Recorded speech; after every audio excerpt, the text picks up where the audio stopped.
Good evening students and welcome all of you. First of all मेरी ओर से आप सभी को ईद की बहुत बहुत शुभकामनाएं। आप सभी को ईद मुबारक।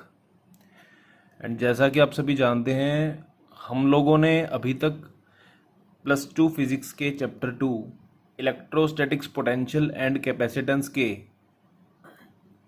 3 लेक्चर्स कंप्लीट कर लिए हैं। आज हमारा 4th लेक्चर होगा और ये थोड़ा लेंथी होने वाला है। ओके, सो जो लास्ट लेक्चर था उसमें हम लोग यही एग्जाम्पल 2.3 डिस्कस कर रहे थे। हमने इसके पहले 2 पार्ट्स कंप्लीट कर लिए थे और हम इसके आगे डिस्कशन कंटिन्यू करेंगे। And I just want all of you students to read part B again. Question का पार्ट बी है, give the sign of the potential energy difference of a small negative charge between the points Q and P and A and B। कहता अगर एक negative charge को P पे रखा जाए, Q पे रखा जाए, A पे रखा जाए, B पे रखा जाए, तो कहाँ उसकी पोटेंशियल एनर्जी नेगेटिव होगी और कहाँ उसकी पोटेंशियल एनर्जी नॉट नेगेटिव, कहाँ उसकी पोटेंशियल एनर्जी कम होगी और कहाँ उसकी पोटेंशियल एनर्जी ज़्यादा होगी। So let's discuss this question, B part. अब हमें इतना पता है कि P पॉइंट फील्ड P से Q फील्ड के अलोंग है तो Q का पोटेंशियल लोअर है। B से A फील्ड के अलोंग है तो A का पोटेंशियल लोअर है। ये फैक्ट हम लोग ऑलरेडी एस्टेब्लिश कर चुके हैं। And the second point was, suppose करिए हमारे पास एक नेगेटिव चार्ज है Q is a negative charge. And suppose कि हमने नेगेटिव चार्ज को एक बार P पे रखा और एक बार Q पे रखा, तो हम कह सकते हैं energy at P minus energy at Q is equal to charge into potential at P minus charge into potential at Q। एक बात हम लोग अच्छे से जानते हैं कि potential energy charge multiplied bye potential के इक्वल होती है। तो पोटेंशियल एनर्जी एट P इसके बराबर हो गई, पोटेंशियल एनर्जी एट Q इसके बराबर हो गई। तो इन दोनों का डिफरेंस इतना हुआ जिसको कि हम Q into VP minus VQ लिख सकते हैं। अब ध्यान से देखें, क्योंकि VP VQ से बड़ा है सो हम कह सकते हैं is equal to negative multiplied by positive. Reason क्या है? Q is negative. नेगेटिव क्यों है? क्योंकि ये B पार्ट के स्टेटमेंट में दिया है, ये क्वेश्चन में दिया है। और VP माइनस VQ पॉजिटिव क्यों है? क्योंकि VP ग्रेटर देन VQ है तो VP minus VQ greater than 0 होगा। अब नेगेटिव को पॉजिटिव से मल्टीप्लाई करेंगे तो आंसर तो नेगेटिव ही आएगा। अब खुद सोचो, अगर UP माइनस UQ नेगेटिव है, दैट मीन्स कि energy at P is less then energy at Q, hence the relation between energies is established here. अब हम इस पॉइंट पे आते हैं, तो यहां पे हम क्या देख सकते हैं, एनर्जी बिल्कुल सिमिलर कैलकुलेशन, बिल्कुल similar. Energy at B minus energy at A is equal to Q into VB minus VA is equal to negative multiplied by positive. ध्यान से देखो, VB माइनस VA पॉजिटिव है। क्यों पॉजिटिव है? Because VB greater than VA। क्यों greater है? क्योंकि question में दिया है। चार्ज नेगेटिव है। क्यों नेगेटिव है? क्योंकि क्वेश्चन में दिया है। तो नेगेटिव मल्टीप्लाइड बाय पॉजिटिव आ गया नेगेटिव, लेस देन 0। तो ये चीज लेस देन 0 है, इसको इधर ले जाओ तो UB लेस देन UA आ गया। तो इसकी एनर्जी A पे हाइयर है, B पे लोअर है। अब यहां पे देखो, वैसे क्वेश्चन में पूछा नहीं हुआ, बट यहां पे मैं आपको एक चीज और बताना चाहता हूं कि हर सिस्टम चाहता होता है कि उसकी पोटेंशियल एनर्जी मिनिमम से मिनिमम, कम से कम जितनी हो सके उतनी हो। अगर मैं आपसे पूछूं कि एक नेगेटिव चार्ज यहां पे रहना चाहेगा, यहां पे रहना चाहेगा, आप कहेंगे यहां पे रहना चाहेगा। क्यों? क्योंकि वो यहां पे पॉजिटिव के ज्यादा करीब है और नेगेटिव चार्ज हमेशा पॉजिटिव के ज्यादा करीब आना पसंद करता है। तो खुद ही देखिए, यहां पे इस नेगेटिव चार्ज की जो पोटेंशियल एनर्जी है वो लोअर है। ठीक है, यहां पे आते हैं। अब देखिए, यहां पे B पे एनर्जी लोअर है। अब खुद सोचिए, नेगेटिव चार्ज इसके करीब आना चाहेगा या दूर जाना चाहेगा? ऑब्वियसली नेगेटिव चार्ज नेगेटिव से दूर जाना चाहेगा तो वो यहां पे रहना चाहेगा, और यहां पे भी देखिए कि जो एनर्जी है, पोटेंशियल एनर्जी, वो लोअर है। ठीक है, तो ये सोचने का एक तरीका था। सोचने का दूसरा तरीका बता रहा हूं। सोचने का दूसरा तरीका यह है कि पोटेंशियल एनर्जी हमेशा वहां पे लोअर होती है जहां पे चार्ज अपनी मर्जी से जाना चाहे। अब खुद सोचो, चार्ज अपनी मर्जी से यहां जाएगा, पी पे जाएगा, तो पी पे पोटेंशियल एनर्जी लोअर है। सिमिलरली इस केस में चार्ज इससे दूर जाना चाहेगा, बी तक जाना चाहेगा, तो बी पे उसकी पोटेंशियल एनर्जी लोअर होगी। That's the best possible explanation. ठीक है, now let's come to part C. Give the sign of the work done by the field in moving a small positive charge from Q to P। कहता है एक positive charge है, उसको Q से P तक move कराया, तो work done by the field बताओ। देखो यहां पे एक बात समझो, हमारे पास एक पॉजिटिव चार्ज है, वो पॉजिटिव चार्ज Q से P की ओर मूव कर रहा है, और हमें पूछा गया है work done by the field. अब यहां पे हमारे पास कॉन्सेप्ट है कि फील्ड और सिस्टम एक ही बात होती है, तो work done by field is equal to work done by system is equal to negative of change in the potential energy is equal to negative of work done by the external agent. आप सभी ये बात याद रखें। तो work done by field basically work done by the system है, जो कि negative of change in potential energy है। अब पोटेंशियल एनर्जी तो Q इंटू वी होती है, तो चेंज इन पोटेंशियल एनर्जी भी Q डेल्टा वी बन जाएगी। सो माइनस डेल्टा यू बन जाएगा minus Q delta we. Delta we मतलब चेंज इन पोटेंशियल, मतलब की पोटेंशियल डिफरेंस, मतलब की final potential minus initial potential. अब चार्ज अगर Q से P गया है तो फाइनल पोटेंशियल Vp है और फाइनल पोटेंशियल Vq है। हमने पिछले क्वेश्चन में एस्टेब्लिश किया था that Vp is greater then Vq, it means Vp minus Vq is greater then 0। तो ये क्वांटिटी पॉजिटिव हुई, चार्ज पॉजिटिव है क्वेश्चन में दिया है, ये आ गया नेगेटिव, तो नेगेटिव पॉजिटिव पॉजिटिव नेगेटिव आ गया। तो अगर work done by the field इसके आगे माइनस साइन है, तो work done by the field जो है हमारा वो नेगेटिव है। ठीक है, सो the answer for C part is negative. Let's come to the fourth question now. Give the sign of the work done by the external agency in moving a small negative charge from B to A।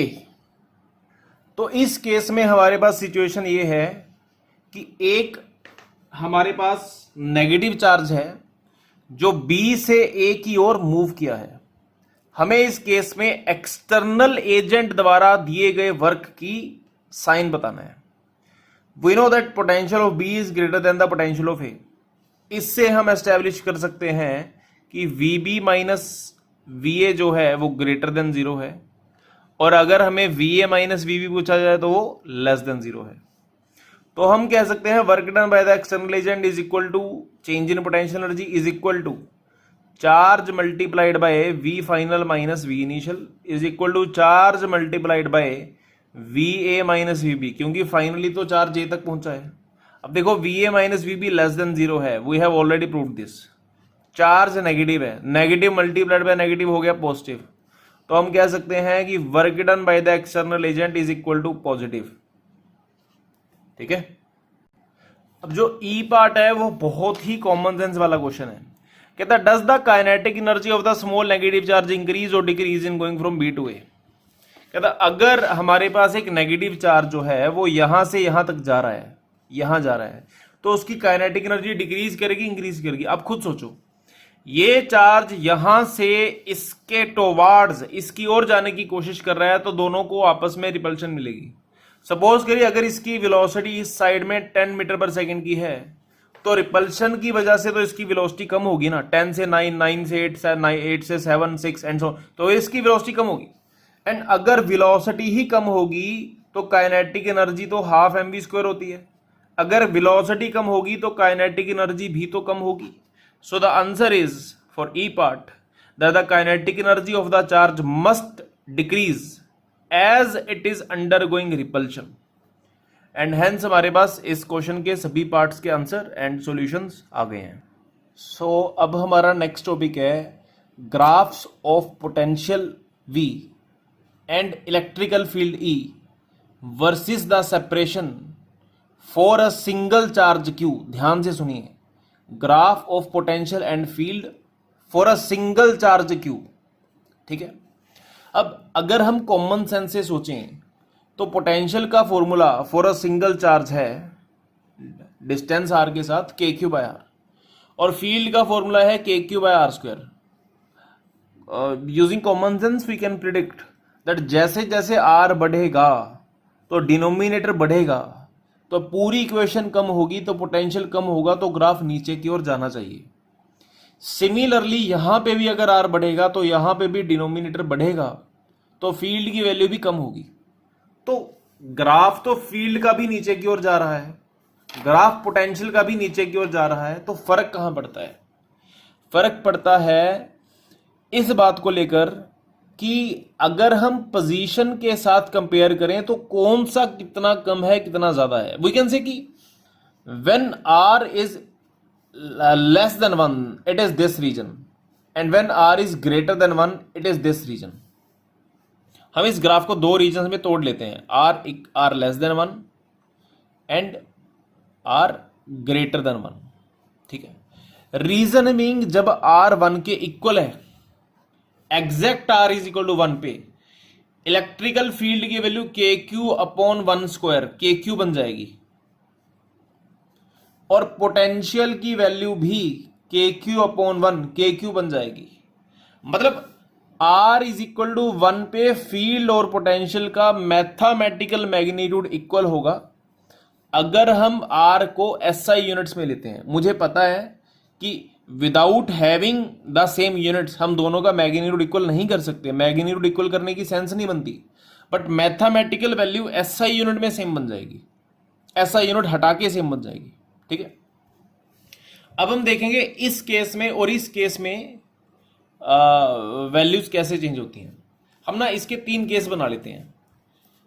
One is at a large distance from a single charge, R much much greater than 1, other is r equal to 1 exact, the third is r is much much smaller than 1.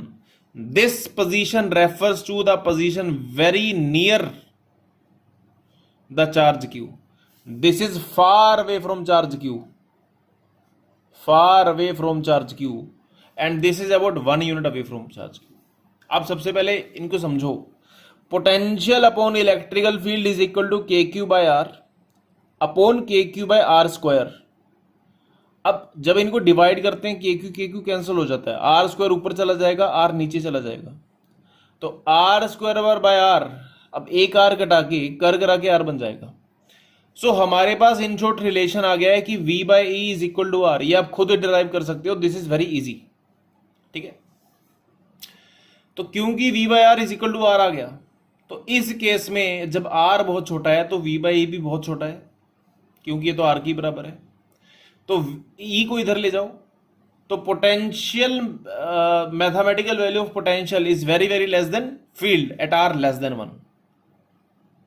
इस case में दोनों equal हो रहे हैं, because v by is equal to R is equal to 1, तो v is equal to E, दोनों का magnitude एकदम इक्वल। जबकि थर्ड केस में we can say r is much much greater than 1, therefore v by e is much much greater than 1. e को इधर ले जाओ, so v is much much greater than e. अब तीनों का ग्राफ समझो ध्यान से। अभी तक हमने दोनों के ग्राफ सेपरेट बनाए थे, अब हम दोनों के ग्राफ्स को कंबाइन करेंगे। हम ग्राफ को 3 हिस्सों में तोड़ेंगे, r less than 1, r greater than 1, r।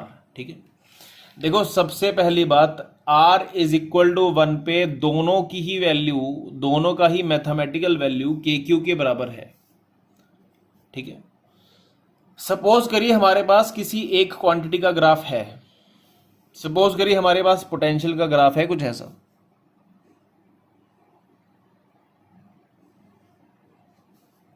ठीक है, so this is the graph of potential, that is के क्यू बाय आर। अब हमें पता है कि r लेस देन 1 पे field is larger than the potential. अब जब यहां पे फील्ड लार्जर है तो फील्ड का ग्राफ इसके ऊपर होना चाहिए, ऊपर। बिकॉज उसकी वैल्यू ज्यादा है, इसकी वैल्यू कम है। r इक्वल टू 1 पे दोनों की वैल्यू कोइंसाइड करेगी बिकॉज दोनों की वैल्यू सेम है। और r ग्रेटर देन 1 पे, r ग्रेटर देन 1 पे हमें पता है कि पोटेंशियल की वैल्यू फील्ड से ज्यादा है, तो इसकी वैल्यू फील्ड से ज्यादा है और फील्ड इसके नीचे होगा, तो ग्राफ कुछ इस तरह का बनना चाहिए। This is field, this is potential, this is field and this is potential. ध्यान से देखिए, r लेस देन 1 पे फील्ड ज्यादा है, r इक्वल टू 1 पे दोनों की value equal, r greater than 1 पे पोटेंशियल ज्यादा है और फील्ड कम है। तो इस तरीके से हमारे पास दोनों ग्राफ बन जाते हैं। ठीक है, तो हमारा नेक्स्ट टॉपिक है potential at a point due to an electrical point, due to an electrical dipole. तो समझिए इसे, हमारे पास एक इलेक्ट्रिकल डाइपोल है ए बी और एक पॉइंट है पी। हमने इस डाइपोल की वजह से पॉइंट पी के ऊपर नेट इलेक्ट्रिकल पोटेंशियल की वैल्यू कैलकुलेट करनी है। ठीक है, तो जैसा कि आप देख सकते हैं डाइपोल के जो चार्जेस हैं वो हैं Q and minus Q. Dipole की टोटल लेंथ है 2a। ठीक है, तो जैसा कि आप जानते हैं डाइपोल की जो स्ट्रेंथ होती है वो होती है P is equal to Q into 2a। ठीक है, उसके बाद हमारा टास्क है पॉइंट P के ऊपर नेट पोटेंशियल निकालना। अब हमें पता है कि डाइपोल के पास दो इक्वल एंड अपोजिट चार्जेस हैं, हमें इन दोनों की वजह से टोटल पोटेंशियल निकालना है। हमने लास्ट लेक्चर में पढ़ा था कि जब हमारे पास दो या उससे ज़्यादा चार्जेस होते हैं तो उनकी वजह से टोटल पोटेंशियल निकालने का मेथड ये है कि इंडिविजुअल पोटेंशियल एक एक चार्ज की वजह से निकाला जाए, फिर दोनों का सम किया जाए, तो हमारे पास टोटल पोटेंशियल की वैल्यू आ सकती है। ठीक है, so our strategy will be firstly to find out the potential due to charge plus Q, then to find the potential due to charge minus q and then to add both the potentials। अब आप ध्यान से थोड़ी सी strategy को समझिए। हमें पता है कि हमें q के कारण और माइनस q के कारण पोटेंशियल चाहिए। ओके डन, पोटेंशियल चाहिए। इसके कारण पोटेंशियल चाहिए तो हमें क्या चाहिए, डिस्टेंस चाहिए, क्योंकि चार्ज के कारण पोटेंशियल तो के क्यू बाय आर होता है। अब हमें चाहिए पी ए, बिकॉज जब तक डिस्टेंस नहीं पता, आर नहीं पता, तब तक हम लोग पोटेंशियल नहीं निकाल सकते। In common words I am saying कि potential at P is equal to potential at P due to positive charge plus potential at P due to negative charge. Now potential at P is equal to positive charge की वजह से potential क्या होगा, 1/4 pi epsilon naught q by P B plus 1/4 pi epsilon naught minus q by A P. अब जब तक मुझे P B और ए पी नहीं पता तब तक मैं पोटेंशियल की वैल्यू नहीं लिख सकता। अब मुझे गिवन क्या क्या है, मेरे पास डाइपोल की लेंथ है 2a, मेरे पास चार्जेस हैं q एंड माइनस q, मेरे पास डाइपोल मूवमेंट आ गई है q is equal to 2qa, p is equal to 2qa। मेरे पास पॉइंट P का डाइपोल के सेंटर से डिस्टेंस है OP is equal to R, और मेरे पास एंगल थीटा है जो कि डाइपोल मूवमेंट OP से बना रही है, दैट इज एंगल थीटा। इन सब की वैल्यू को यूज करके मुझे पॉइंट P के ऊपर नेट पोटेंशियल की वैल्यू डिराइव करनी है। ठीक है, तो हम समझते हैं कि हम लोग PB और AP की वैल्यू कैसे डिराइव करते हैं। यहां पे एक चीज और दी हुई है कि डाइपोल की लेंथ बहुत छोटी है। जब डाइपोल की लेंथ बहुत छोटी है तो हम एज्यूम कर सकते हैं that R is much much greater then A। अब खुद देखिए यहां पे फील आ रही है कि जब R जो वैल्यू है OP it is very very larger than this value और दिस वैल्यू, तो हमने क्या किया, पॉइंट B से OP की ओर एक परपेंडिकुलर मारा which is C, point O से AP के ऊपर परपेंडिकुलर मारा विच इज OD। ध्यान से देखिए ये लाइन हमने ड्रॉ की है, OD और BC लाइन हमने ड्रॉ की है। These are perpendiculars over this line and this line. तो यहां पे हम लोग देख सकते हैं कि PB और PC लगभग लगभग एक जैसे हैं। मतलब यहां से जब हमने एक परपेंडिकुलर मार दिया और ये डिस्टेंस बहुत ज्यादा लंबा है, तो यहां तो ये एंगल ऑलमोस्ट 0 डिग्री हो गया। तो जब ये एंगल लगभग 0 डिग्री हो गया तो ये दोनों एंगल लगभग सेम 90 डिग्री हो गए। जब दोनों एंगल 90 डिग्री हो गए तो ये दोनों ऑपोजिट साइड्स आइसोसेलिस प्रॉपर्टी की वजह से इक्वल होगी। वैसे भी हमें पता लग रहा है, we can assume that PC is almost equal to PB. So we can say PB is almost equal to PC as angle P is small. ठीक है, ये ऑलमोस्ट पीसी के बराबर है। अब पीबी ऑलमोस्ट पीसी के बराबर है, तो पीसी किसके बराबर है? PC is equal to PO minus OC. ध्यान से देखो, अगर पीओ में से ओसी को सब्ट्रैक्ट कर दें तो पीसी बचा। ठीक है, अब पीओ जो है पी से लेकर ओ तक, that is equal to R. ये हमने क्वेश्चन में लिखा है, OP is equal to R. तो हम इसको कह सकते हैं आर माइनस ओसी। यहां तक कोई दिक्कत है तो बोल दोगे। ठीक है, नेक्स्ट पॉइंट। तो देखो, मैं धीरे धीरे पोटेंशियल कैलकुलेट करने के रास्ते पे जा रहा हूं। मुझे पोटेंशियल के लिए पीबी चाहिए था, बहुत जल्द मिलने वाला है। अब मुझे पोटेंशियल के लिए एपी चाहिए, मैं उसकी और मेहनत करूंगा। तो एपी को कैलकुलेट करने के लिए I can say AP is equal to A D plus DP. देखो, ए डी प्लस डीपी आ गया। ठीक है, एपी की value A D plus DP. अब उसके बाद जब मुझे पता है कि AP A D plus DP है, तो ध्यान से देखो, पी डी और पीओ ऑलमोस्ट इक्वल हैं बाय द सेम रीजन। जैसे हमारे पास पीसी और पीबी लगभग सेम थे, सिमिलरली पीडी और पीओ भी लगभग सेम है। तो पीडी को मैं पीओ से रिप्लेस कर सकता हूं, तो ये बन जाएगा AD plus OP almost equal to. इसका रीजन क्या है? इसका रीजन ये है that PD is equal to PO almost. ठीक है, तो एपी की जो वैल्यू है वो ऑलमोस्ट बन जाएगी R plus AD. So this is the second important equation, this is the first important equation, while this is the second important equation. ठीक है, अब इसके बाद आगे समझिए, हमें एडी और ओसी की वैल्यू निकालनी पड़ेगी, तभी जाकर हम पोटेंशियल को निकाल पाएंगे। अब समझिए, ये एक छोटा सा ट्रायंगल है। इस ट्रायंगल में ये लेंथ जो है वो ए है, ये परपेंडिकुलर है, और ये हमारे पास एंगल है थीटा। देखो, जब ना ए ओ बी बहुत ज्यादा छोटा हो, तो ये सभी एंगल लगभग लगभग कोरस्पॉन्डिंगली सेम बन सकते हैं।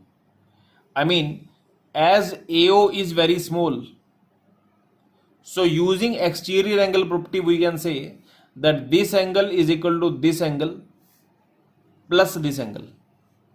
ठीक है, like in a triangle APO, triangle APO में हम अगर एक्सटीरियर एंगल प्रॉपर्टी यूज करें तो हम कह सकते हैं angle OAP plus angle APO is equal to angle POB। This angle is equal to this angle plus this angle using exterior angle property. अब खुद से हमें दिख रहा है कि जब ये साइड बहुत ज्यादा छोटी है तो एंगल APO लगभग लगभग जीरो है। जब एंगल APO लगभग लगभग जीरो है तो हमारे पास क्या इक्वेशन बन गई, दैट POB मतलब कि एंगल थीटा ये OAP के बराबर है। तो हम कह सकते हैं that angle OAP is almost equal to angle theta. ठीक है, अब आगे डिस्कस करेंगे।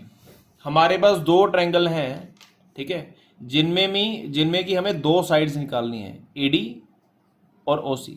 Late us find AD first because OC is easy then. So we can say in triangle ADO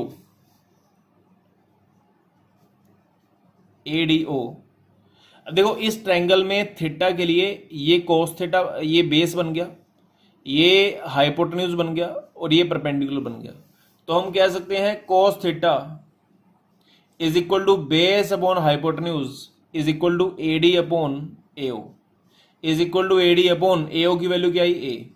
तो जब कोस थीटा इसके बराबर है तो एडी की वैल्यू क्या आ जाएगी, एडी आ जाएगा ए कोस थीटा। ठीक है, जब एडी की वैल्यू ए कोस थीटा है, putting this value equation 2, putting in equation 2 we get AD AP is almost equal to r plus a cos theta. Remember this. Now let us come on the second equation. ठीक है, अब हमें चाहिए OC। अब हम triangle OBC को use करेंगे। In triangle OBC cos theta is equal to, ध्यान से देखो, ट्रायंगल OBC में ये हाइपोटेन्यूज है, ये परपेंडिकुलर है, ये बेस है। तो कोस थीटा बना base upon hypotenuse that is equal to OC upon OB, OB A के बराबर है। Cos theta is equal to OC upon OB is equal to OC upon A। तो OC की वैल्यू क्या आई, A कोस थीटा। अब देखो OC की वैल्यू जो है वो हम फर्स्ट इक्वेशन में पुट करेंगे PB को निकालने के लिए। तो putting in equation 1 we get PB is equal to R minus A cos theta. So we can use this as equation 3 and equation 4। अब देखो हमारे पास इक्वेशन 3 एंड 4 यूज करके PB और PA की वैल्यू आ चुकी है। तो ये हमारी इक्वेशन जो थी ये पोटेंशियल एट पी की इक्वेशन थी। You can write it as equation X. ठीक है, तो हम कह सकते हैं putting equation 3 and 4 in equation X we get Vp is equal to 1 by 4 pi epsilon naught into Q upon R minus A cos theta minus Q upon R plus A cos theta। अब Vp की value बन जाएगी 1 by 4 pi epsilon naught common, Q common, 1 by R minus A cos theta minus 1 by R plus A cos theta। यहां पे हमें LCM लेना पड़ेगा। LCM लेके बन जाएगा, देखो a minus B into A plus B, A square minus B square बन जाएगा, और यहां पे बन जाएगा r plus A cos theta minus r minus A cos theta. अब यहां पे जब हम इसमें से इसको सब्ट्रैक्ट करते हैं तो r माइनस आर कैंसिल हो जाएगा, जबकि माइनस माइनस प्लस बन जाएगा। तो हमारे Vp की वैल्यू बन जाएगी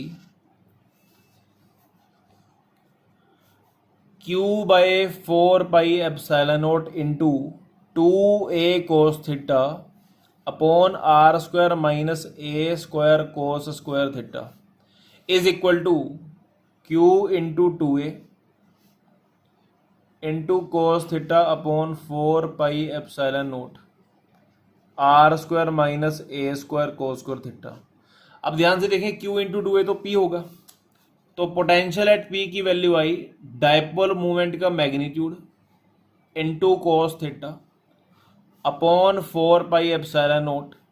इसमें से हम लोग आर स्क्वायर को कॉमन निकाल सकते हैं, 1 minus A square by A square cos square theta by R square. अब इसको ध्यान से समझें,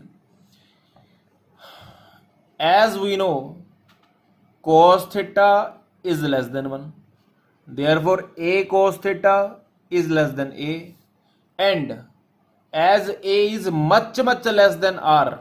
देखो a cos थीटा a से छोटा, a r से छोटा, तो हम कह सकते हैं that A cos theta is much much less than R, उसका स्क्वायर और भी छोटा होगा, इसको इधर ले जाओ तो इक्वेशन बन जाएगी A cos theta upon R is much much less than 1 and squaring this equation we get 1 is much much greater than A स्क्वायर cos square theta upon R square. अब जब 1 इससे बहुत ज्यादा बड़ा है तो हम इसको निग्लेक्ट कर सकते हैं।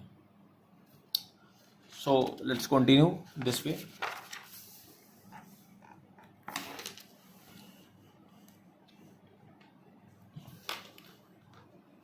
as 1 is much much greater than a square cos square theta by r square, so 1 minus a square cos square theta upon r square is almost equal to 1. Hence vp becomes p cos theta upon 4 pi epsilon naught r square। ये final result की एक important form है। इसको कुछ कुछ students KP cos theta by R square भी लिख देते हैं। This is also equally correct because 4 pi epsilon naught के रेसिप्रोकल को हम लोग के भी लिख सकते हैं। अब इसकी second important form VP is also written as 1 by 4 by epsilon naught P dot R cap upon R square, और it is written as 1 by 4 by epsilon naught P dot R vector upon R cube. Both the forms are equally correct. क्यों? अब देखो are इधर है, P इधर है, दोनों के बीच में एंगल थीटा है। अब हमें पता होना चाहिए दो वेक्टर्स का डॉट प्रोडक्ट का मतलब है पहले का मैग्नीट्यूड मल्टीप्लाइड बाय दूसरे का magnitude multiplied by cos of the angle between them. तो इसको अगर मैं सिंप्लीफाई करूं तो ये क्या बन जाता है 1 by 4 pi epsilon naught into P का मैग्नीट्यूड पी, आर कैप मतलब यूनिट वेक्टर का मैग्नीट्यूड होता है 1 into cos of the angle between them upon R square. देखो बात तो एक ही है, चाहे ऐसे लिखो चाहे ऐसे लिखो, the result is same. Similarly इसको अगर मैं सिंप्लीफाई करूं तो ये बन जाएगा 1 by 4 pi epsilon naught P into R into cos theta upon R cube. देखो आर अपॉन आर क्यूब बना तो आर स्क्वायर ही ना, तो ये फॉर्म एक ही बात है। अगर मैं इसको ऐसे भी लिख लूं k into P dot R upon R cube, this is also equally correct because सभी फॉर्म्स का मीनिंग एक ही है। ठीक है, so here our topic is completed about the potential at distant point due to an electrical dipole. इसमें कुछ विशेषताएं हैं। तो अगर मैं इन शॉर्ट फॉर्मूला लिखूं तो मेरे पास फॉर्मूला है that v is equal to K P cos theta by R square. तो इसकी इंपॉर्टेंट फॉर्म्स हैं कुछ, इसके एक्चुअली बेसिकली 3 इंपॉर्टेंट केसेस हैं। Case 1 is theta is acute. Theta अगर एक्यूट है तो आपको पता है कोस थीटा 0 और 90 डिग्री के लिए उनके बीच में पॉजिटिव होता है। तो cos theta is positive, cos theta is positive, then v is positive. इसका मतलब है ये पॉजिटिव चार्ज है, ये नेगेटिव चार्ज है, और यहाँ पे कोई पॉइंट है और यहाँ पे हमें v निकालना है तो यहाँ पे पॉजिटिव होगा। बेसिकली रीजन ये है कि पॉजिटिव चार्ज इसके ज़्यादा करीब है तो इसके कारण थोड़ा सा हायर पोटेंशियल ज़्यादा हो जाएगा। Case 2 theta is equal to 90 degree, तो कोस थीटा आ जाएगा 0। कोस थीटा 0 है तो पोटेंशियल सिंपली 0 आना चाहिए फॉर्मूले के हिसाब से। लेट अस सी, अगर ये पॉजिटिव चार्ज है और ये नेगेटिव चार्ज है तो यहाँ पे जो पोटेंशियल आ जाएगा, देखो जितना पॉजिटिव की वजह से पोटेंशियल उतना नेगेटिव की वजह से पोटेंशियल, तो दोनों की वजह से पोटेंशियल कैंसिल आउट हो गया तो फाइनल पोटेंशियल आ गया 0, जो कि फॉर्मूले के मुताबिक भी आता है। Third case is theta is obtuse. Obtuse मतलब between 90 degree and 180 degree. It refers to this case positive negative. तो ये हमारा थीटा है। इस केस में क्योंकि कोस थीटा नेगेटिव होगा तो पोटेंशियल भी नेगेटिव होगा, और पोटेंशियल के नेगेटिव होने का रीजन ये है because point P negative charge के ज्यादा करीब है, दैट्स वाई पोटेंशियल जो है वो नेगेटिव हो जाएगा। ठीक है, so this concludes our topic. यहाँ पे 2 इंपॉर्टेंट कंक्लूजन्स हैं regarding the potential due to an electrical dipole.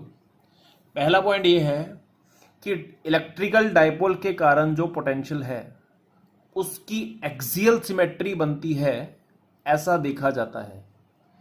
Axial symmetry मतलब, एक्सियल सिमेट्री का मीनिंग ये है कि अगर सपोज करिए हमें पता है कि पोटेंशियल की वैल्यू आर और थीटा पे डिपेंड करती है, तो जहां जहां आर और थीटा सेम है वहां पे पोटेंशियल भी सेम है।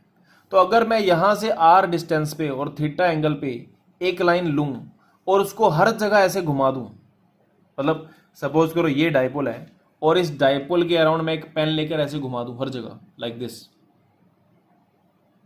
ऐसे, ये उंगली मेरी डाइपोल है।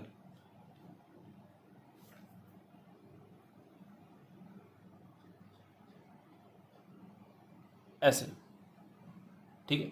तो अगर मैं इस उंगली के इर्द गिर्द अपने एक पॉइंट्स को घुमा दूं तो इन सभी पॉइंट्स के ऊपर थीटा और आर सेम होने की वजह से सबके ऊपर पोटेंशियल सेम हो जाएगा। ठीक है, पहली बात, this is called axial symmetry. Second point है related to the value of potential and field.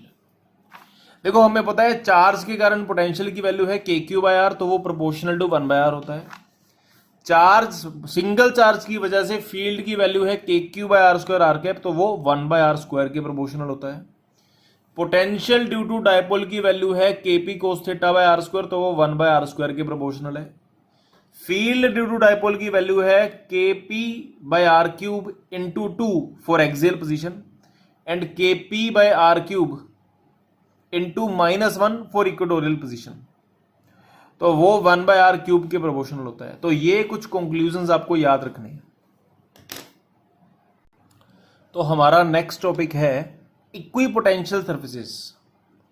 ये टॉपिक कंपटीशन एंड सब्जेक्टिव दोनों के ही पॉइंट ऑफ व्यू से बहुत इंपॉर्टेंट टॉपिक है। तो सबसे पहले हम इसका मतलब समझेंगे। देखिए नाम से पता चल रहा है कि ये किसी तरह के सरफेस होंगे, किसी तरह के एरिया होंगे। ठीक है, किस तरह के एरिया होते हैं? पहली बात तो मैं आपको बता दूं, ये कोई रियल सरफेस नहीं होते, ये इमेजिनरी सरफेस होते हैं। दूसरी बात, नाम से पता चल रहा है इक्वी पोटेंशियल, तो जिन सरफेसेस पे हर जगह पोटेंशियल सेम हो उन सरफेसेस को हम लोग इक्वी पोटेंशियल सरफेसेस बोलेंगे। इनकी डेफिनेशन क्या होगी? इनकी सिंपल लैंग्वेज में डेफिनेशन ये बन सकती है कि जिन सरफेसेस पे लाई करने वाले सभी पॉइंट्स का पोटेंशियल आपस में इक्वल हो वो सरफेस इक्वी पोटेंशियल सरफेस बन जाते हैं। सपोज करिए यहां पे मैंने 1 से लेकर 17 तक बहुत सारे पॉइंट्स बनाए हैं, और अगर मैं आपको कहूं कि 1 से लेकर 6 तक सभी पॉइंट्स का आपस में पोटेंशियल सेम है V1, एंड सपोज 7 से 13 तक इन सबका पोटेंशियल आपस में सेम है V2, एंड सपोज करो 14 से 17 तक इन सबका पोटेंशियल आपस में सेम है V3, तो इक्वी पोटेंशियल सरफेस कैसे बनेगा? हो सकता है कि हमारा एक सरफेस 7 से 8 से 9 से 10 से 11 से 12 से 13 को 7 से कनेक्ट करके ये मेरा एक सरफेस बन जाए। May be this is second surface जिसका पोटेंशियल V2 है। तो इसका मतलब है कि इन सबका 7 का 8 का 9 का 10 का 11 का 12 13 सबका पोटेंशियल V2 है, और इस सरफेस पे लाई करने वाले कोई भी और पॉइंट जैसे कि ये कोई भी, सबका पोटेंशियल V2 होना चाहिए। सिमिलरली अगर मैं इन सबको कनेक्ट कर दूं 1 2 3 4 5 6 एंड सो ऑन, तो इन सभी चार्जेस का भी जो पोटेंशियल होगा वो आपस में सेम होगा, let it be V1। Similarly अगर मैं इन सबको कनेक्ट कर दूं तो इन सबका पोटेंशियल आपस में सेम होगा, और इनके बीच में जो पॉइंट्स बनाए गए हैं उनका भी पोटेंशियल सेम V3 ही होना चाहिए। तो अगर कोई भी सरफेस को हम लोग इक्वी पोटेंशियल सरफेस बोलते हैं तो उस सरफेस पे लाई करने वाले सभी पॉइंट्स का पोटेंशियल आपस में सेम हो जाता है, पहली बात। दूसरी बात, दो अलग अलग इक्वी पोटेंशियल सरफेसेस का पोटेंशियल आपस में सेम नहीं होता। इसका पोटेंशियल V2 है, इसका पोटेंशियल V3 है, वो आपस में सेम नहीं है, बट हाँ इनके पॉइंट्स का खुद का आपस में सेम है, इसके पॉइंट्स का खुद का आपस में सेम है। तो अभी तक शायद ये आपको थोड़ा डिफिकल्ट लग रहा हो, बट ये बहुत ईजी है।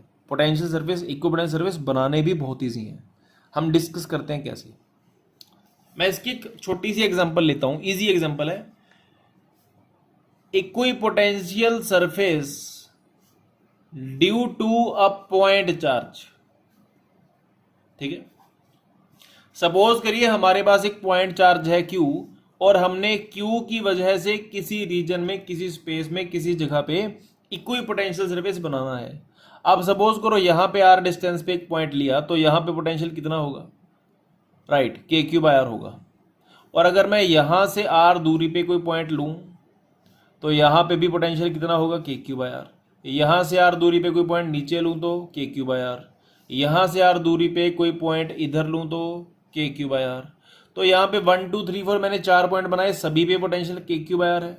इनफैक्ट देखो, अगर मैं इस सर्कल के अलोंग किसी भी पॉइंट पे पोटेंशियल पूछूं तो सभी पॉइंट्स पे जो पोटेंशियल होगा वो KQ/R के ही इक्वल होना चाहिए।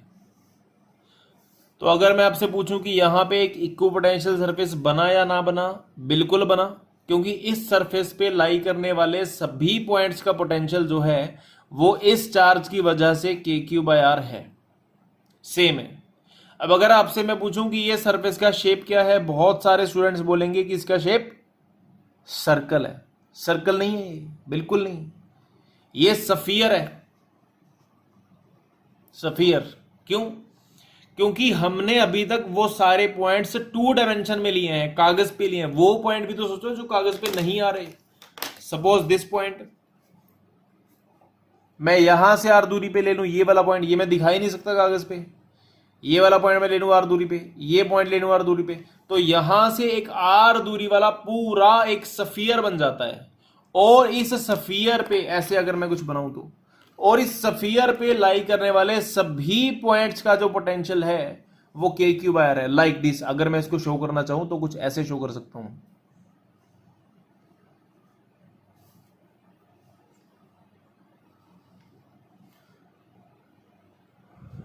QR, तो इस Q से R दूरी पे ये मैंने एक सरफेस का सिर्फ आधा पार्ट शो किया है। इसको पूरा करूंगा तो ये ऐसे पूरा होगा, बट अगर मैं इससे R दूरी पे पोटेंशियल पूछूं तो वो KQ/R होगा। ठीक है, तो चार्ज Q से R दूरी पे हर जगह पे पोटेंशियल जो है वो KQ/R सेम है। दिस इज वाई कि ये मेरा एक इक्विपोटेंशियल सरफेस है। ये मैंने पूरा नहीं किया, पूरा करने के लिए मुझे सफियर बनाना पड़ेगा।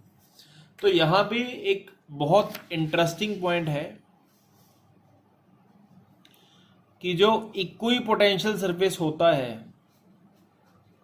फॉर अ पॉइंट चार्ज, एक पॉइंट चार्ज के लिए इक्विपोटेंशियल सरफेस जो है वो कॉन्सेंट्रिक सफियर्स की फॉर्म में होता है। Concentric spheres, remember this. कैसे? सपोज करो ये एक चार्ज है, अगर मैं इससे R1 दूरी पे एक सफियर बनाऊं तो सबका पोटेंशियल हो जाएगा KQ/R1।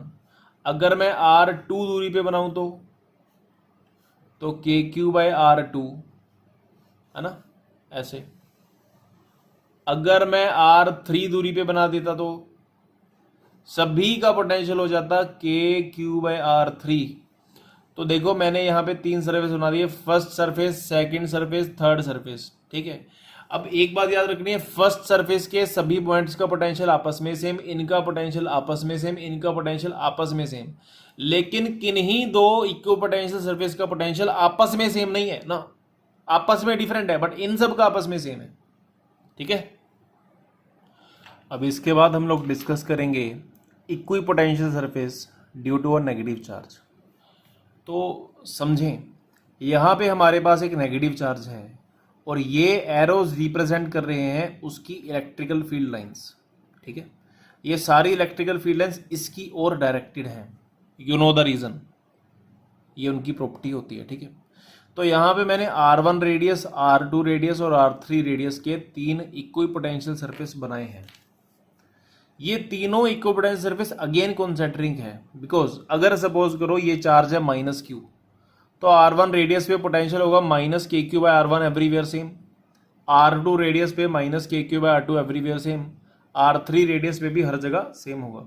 तो ये अपने 3 इक्विपोटेंशियल सरफेस बने जिनके हर पॉइंट पे पोटेंशियल की वैल्यू V1 V2 V3 आपस में हर जगह सेम है। ठीक है, यहां पे आप एक बात नोट करें कि इलेक्ट्रिकल फील्ड लाइन जो है वो इक्को पोटेंशियल सरफेस के हर पोजीशन पे, हर पॉइंट पे परपेंडिकुलर दिख रही है। देखिए ये एक इंपॉर्टेंट प्रॉपर्टी है, याद करिए मैंने कुछ दिन पहले आपके साथ डिस्कस किया था कि जिस डायरेक्शन में इलेक्ट्रिकल फील्ड होता है उस डायरेक्शन में पोटेंशियल डिक्रीज होता है। सपोज करिए किसी रीजन में इलेक्ट्रिकल फील्ड इस डायरेक्शन में है, तो अगर हम इस डायरेक्शन में जाएं तो पोटेंशियल कम होगा, अगर हम ऑपोजिट जाएंगे तो पोटेंशियल बढ़ेगा, पर अगर हम परपेंडिकुलर जाएंगे तो पोटेंशियल कांस्टेंट रहेगा। इस बात को समझो दोबारा, फील्ड के अलोंग जाना मतलब यहां पे पॉजिटिव होगा, यहां पे नेगेटिव होगा, बिकॉज आपने पढ़ा है कि इलेक्ट्रिकल फील्ड लाइन हमेशा पॉजिटिव से नेगेटिव की ओर होती हैं। तो अगर फील्ड इस डायरेक्शन में कोई बना दे, इसका मतलब यहां पे लोअर पोटेंशियल है, यहां पे हायर पोटेंशियल है, और अगर हम फील्ड के परपेंडिकुलर जाएं तो पोटेंशियल ना कम होता है ना ज्यादा होता है, मतलब फील्ड कांस्टेंट रहता है। अब खुद सोचो, फील्ड जहां पे कांस्टेंट है वो डायरेक्शन फील्ड, पोटेंशियल जहां पे कांस्टेंट है वो डायरेक्शन फील्ड के परपेंडिकुलर है। इससे क्या साबित होता है? इससे पता चलता है कि field is always perpendicular to the equipotential surface. अब हम इस बात का प्रूफ डिस्कस करेंगे। ये एक बहुत इंपॉर्टेंट पॉइंट है और इसका प्रूफ पूछा जा सकता है। To prove that electrical field is always perpendicular to the equipotential surface, इस बात को समझो। हम ये बात डिस्कस करेंगे कि फील्ड हमेशा इक्विपोटेंशियल सरफेस के परपेंडिकुलर होगा। सपोज करिए हमारे पास ये एक इक्विपोटेंशियल सरफेस है, let its name be P Q R S. यहां पे हमारे पास दो पॉइंट्स है ए एंड बी, तो पी क्यू आर एस हमारे पास क्या है? एक इक्विपोटेंशियल सरफेस। ए और बी दो पॉइंट्स हैं जो कि इस सरफेस पे लाई करते हैं, ठीक है। ए और बी अपने दो पॉइंट्स हैं। अब हमें पता है वैसे कि इलेक्ट्रिकल फील्ड सरफेस के परपेंडिकुलर होगा। एक बार हम लोग लेट कर लेते हैं, लेट कर लो कि इलेक्ट्रिकल फील्ड जो है उसका इस सरफेस के साथ पी क्यू आर एस के साथ जो एंगल है वो थीटा है। हम बाद में प्रूव करेंगे कि थीटा को 90 डिग्री होना पड़ेगा। हमने ये प्रूव करना है कि इलेक्ट्रिकल फील्ड इक्विपोटेंशियल सरफेस के साथ परपेंडिकुलर है, मतलब थीटा 90 है। सपोज करिए हमारे पास एक चार्ज है Q जो कि इनिशियली पॉइंट A पे लाई करता है और इस चार्ज Q को हम लोग मूव करवा रहे हैं टुवर्ड्स B। तो अगर मैं आपसे पूछूं कि इस चार्ज के ऊपर सिस्टम ने वर्क कितना किया, work done by system on the charge Q in its movement from the point A to B is equal to F system dot dr is equal to, अब फोर्स ड्यू टू सिस्टम क्या हुआ? Q E vector dot dr। अब खुद सोचो, अगर इसकी displacement dr इस direction में है और फील्ड इस डायरेक्शन में है तो work done Q E dr cos theta होना चाहिए। वर्क डन तो fx cos थीटा होता है। दूसरी बात, अगर मैं आपसे पूछूं कि इसकी चेंज इन पोटेंशियल एनर्जी कितनी है of the Q from A to B, that is equal to Q into V B minus VA। अब यहीं पे ट्विस्ट है। हमने क्या प्रूव करना है? हमने प्रूव करना है कि फील्ड पोटेंशियल इक्विपोटेंशियल सरफेस पे हमेशा परपेंडिकुलर है। अगर ये सरफेस इक्विपोटेंशियल है तो इस सरफेस के हर पॉइंट पे पोटेंशियल सेम होगा, मतलब A और B का पोटेंशियल तो सेम होना चाहिए। तो जब A और B का पोटेंशियल ही आपस में सेम होना चाहिए तो चेंज इन पोटेंशियल एनर्जी मतलब Q into VB minus VA तो जीरो हो जाएगी ना। और जब change in potential energy zero है तो हमारे पास लिंक है that work done by the system on Q from A to B is equal to minus delta U of Q। ये रिलेशन हम जानते हैं, तो हमारा रिलेशन बन जाएगा Q E dr cos theta is equal to zero. अब ये क्वांटिटी जीरो है, देखो ये जीरो है नहीं, ये जीरो हो नहीं सकता, तो किसको जीरो होना पड़ेगा? cos थीटा को जीरो होना पड़ेगा। That means theta is equal to 90 degree. Hence proved that electrical field is always perpendicular to the equipotential surface. अब इस फैक्ट की जो एक्सप्लेनेशन है वो आप लोग चाहे तो एनसीईआरटी में से ढूंढ सकते हैं, बट ये इतनी मुश्किल एक्सप्लेनेशन है कि बहुत सारे स्टूडेंट्स को पहली बार में समझ नहीं आएगी. लाइक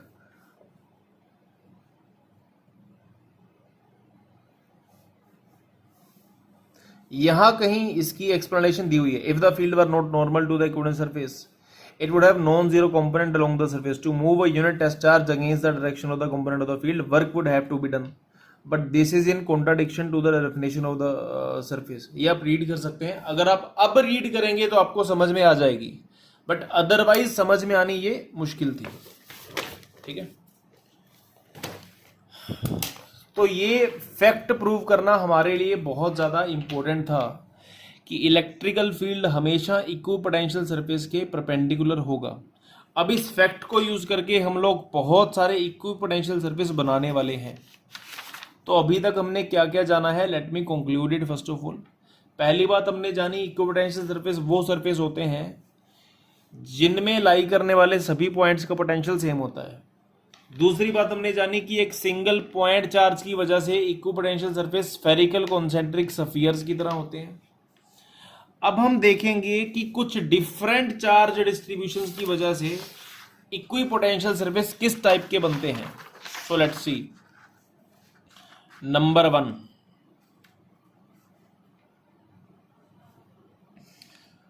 इक्विपोटेंशियल सरफेस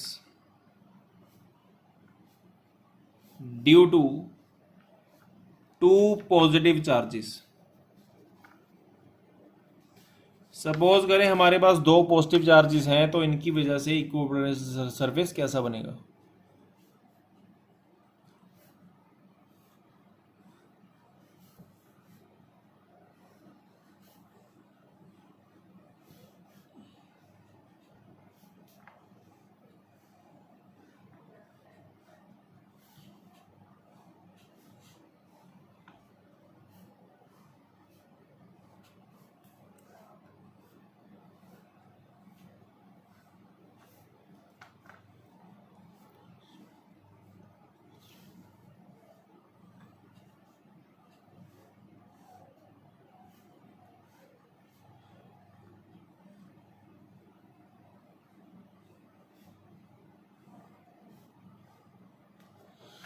ठीक है, देखो हमें पता है कि 2 पॉजिटिव चार्जेस की वजह से इलेक्ट्रिकल फील्ड लाइंस ऐसे बनेंगी.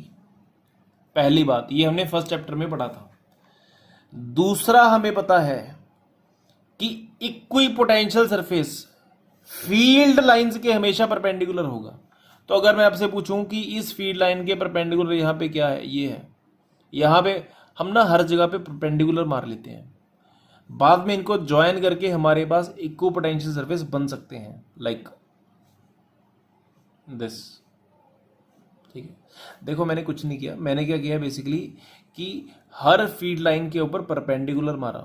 हमें पता है कि सरफेस फील्ड लाइन के परपेंडिकुलर है. अब अगर मैं इन सभी परपेंडिकुलर्स को ज्वाइन करूं तो ध्यान देखो मेरे पास एक इक्विपोटेंशियल सरफेस आ गया. सिमिलरली अगर मैं यहां पे भी अच्छा और छोटे छोटे परपेंडिकुलर्स मारता हूं लाइक दिस,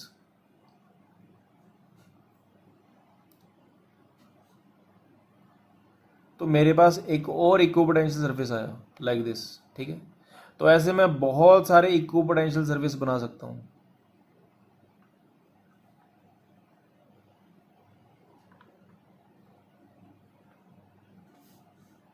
लाइक दिस.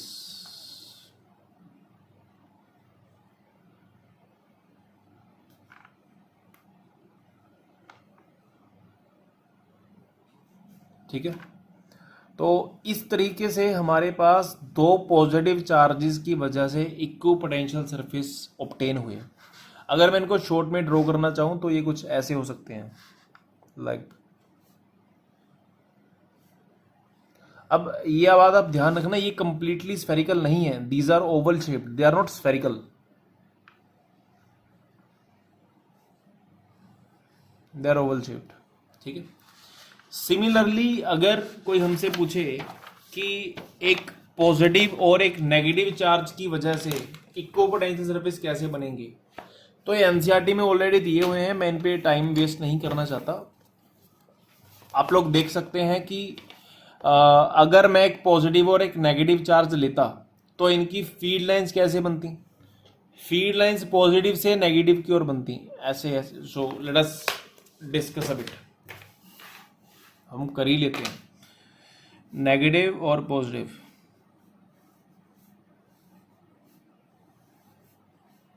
ये अपनी फील्ड लाइंस बनी,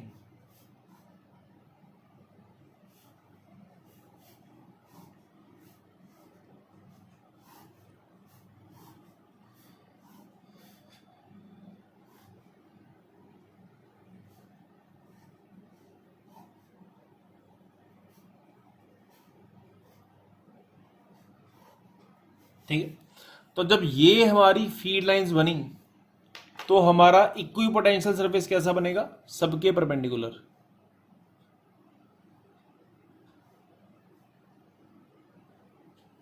अब हम सबको ज्वाइन कर लें तो इक्विपोटेंशियल सरफेस कुछ ऐसे बने, that is oval shaped.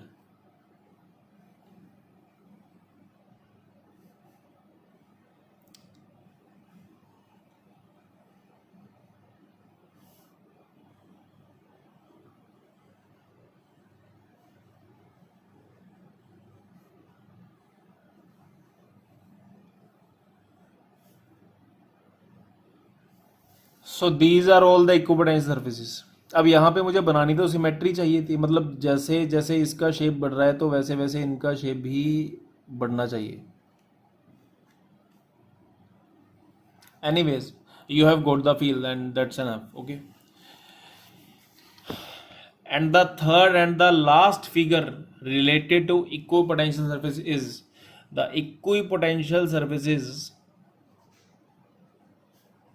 due to uniform electrical field. अब इसको समझो, यूनिफॉर्म इलेक्ट्रिकल फील्ड वो होता है जिसकी डायरेक्शन भी हर जगह सेम रहे और जिसका मैग्नीट्यूड भी हर जगह सेम रहे। यूनिफॉर्म इलेक्ट्रिकल फील्ड को इस तरह से रिप्रेजेंट किया जाता है।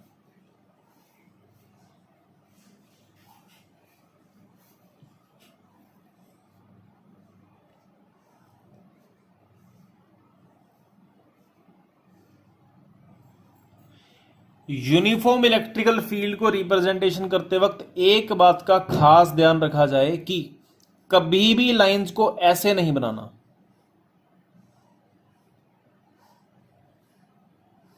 ऐसे। इसमें और इसमें क्या फर्क है, इसमें लाइंस सारी इक्विडिस्टेंट हैं, इसमें लाइंस में कभी ज्यादा है, कभी करीब है, कभी दूर है। डिफरेंस क्या बढ़ जाता है, इस केस में लाइंस के बीच में डिस्टेंस सेम रखने का मीनिंग ये है कि फील्ड हर जगह सेम है। यहां पे डिस्टेंस कम या ज्यादा होने का मतलब है कि यहां पे फील्ड वीक है, यहां पे फील्ड स्ट्रॉन्ग है, यहां पे फील्ड स्ट्रॉन्ग है, यहां पे फील्ड वीक है। तो ये हमें नहीं दिखाना। जब भी आपको यूनिफॉर्म फील्ड दिखाना है तो इस तरीके से दिखाना है, पहली बात। दूसरी बात हमने पढ़ी है कि इक्विपोटेंशियल सरफेस तो फील्ड लाइंस के परपेंडिकुलर है। अब इनके परपेंडिकुलर क्या होगा, ऐसा होगा, सरफेस 1, सरफेस 2, सरफेस 3। अब अगर मैं आपसे पूछूं उल्टा सवाल कि इनमें से किसका पोटेंशियल ज्यादा है, किसका कम है। अब ये देखो, ये आपको दिख रहा है कि ये सारे सरफेस फील्ड के परपेंडिकुलर हैं, दैट्स वाई ये हमारे इक्विपोटेंशियल सरफेस हैं। इक्विपोटेंशियल सरफेस को बनाने का सबसे अच्छा तरीका ये है कि हम इलेक्ट्रिकल फील्ड लाइन के परपेंडिकुलर सरफेस बनाएं। अब ये हमारे पास 3 इक्विपोटेंशियल सरफेस बन चुके हैं। So the next point is to identify, ये हमारा नेक्स्ट क्वेश्चन है, इनमें से किस सरफेस का पोटेंशियल सबसे ज्यादा होगा, किसका सबसे कम होगा। सोचो, द आंसर इसकी फील्ड की डायरेक्शन में पोटेंशियल कम होता है। सो V3 is the least, V2 is less then V1 and V1 is maximum. Remember this relation always, ठीक है। आगे बढ़ते हैं। So the last topic regarding equipotential surfaces is the properties of the surfaces. अब हम discuss करेंगे equipotential surfaces की कुछ इंपॉर्टेंट प्रॉपर्टीज। ओके, इनकी पहली प्रॉपर्टी है कि इक्विपोटेंशियल सरफेसेस हमेशा इलेक्ट्रिकल फील्ड के परपेंडिकुलर होते हैं हर जगह, हर जगह। ठीक है, ये प्रॉपर्टी हम वेरीफाई कर चुके हैं, प्रूव कर चुके हैं, और इसका प्रूफ हमें अच्छे से याद रखना है। Second property, no work is done in moving a charge, a test charge across an equipotential surface from one point to another। कहता है जब हम एक सेम इक्विपोटेंशियल सरफेस के अलोंग एक सिंगल चार्ज को, यूनिट चार्ज को किसी पॉइंट से दूसरे पॉइंट तक वर्क करते हैं तो वर्क डन जीरो है। क्यों जीरो है? सपोज करो ये हमारा सरफेस है, ये पॉइंट ए है, ये पॉइंट बी है, और मैंने एक चार्ज क्यू को यहां से यहां तक डिस्प्लेस किया, तो वर्क डन की वैल्यू आ जाएगी delta U is equal to Q into V B minus V A. अब देखो, जब दोनों पॉइंट्स ही सेम सरफेस पे हैं तो दोनों का पोटेंशियल भी सेम है, तो पोटेंशियल डिफरेंस जीरो आया, तो वर्क डन या फिर चेंज इन पोटेंशियल एनर्जी तो ऑटोमेटिकली जीरो आ गई ना। That's why. Let's come to the third property.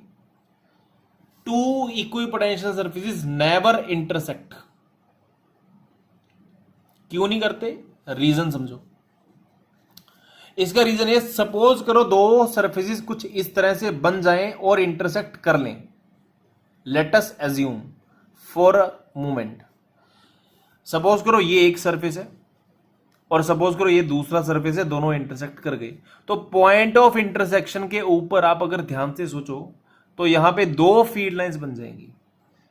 हमें एक बात डेड श्योर पता है कि इलेक्ट्रिकल फील्ड हमेशा सरफेस के, इक्विपोटेंशियल सरफेस के परपेंडिकुलर होगा।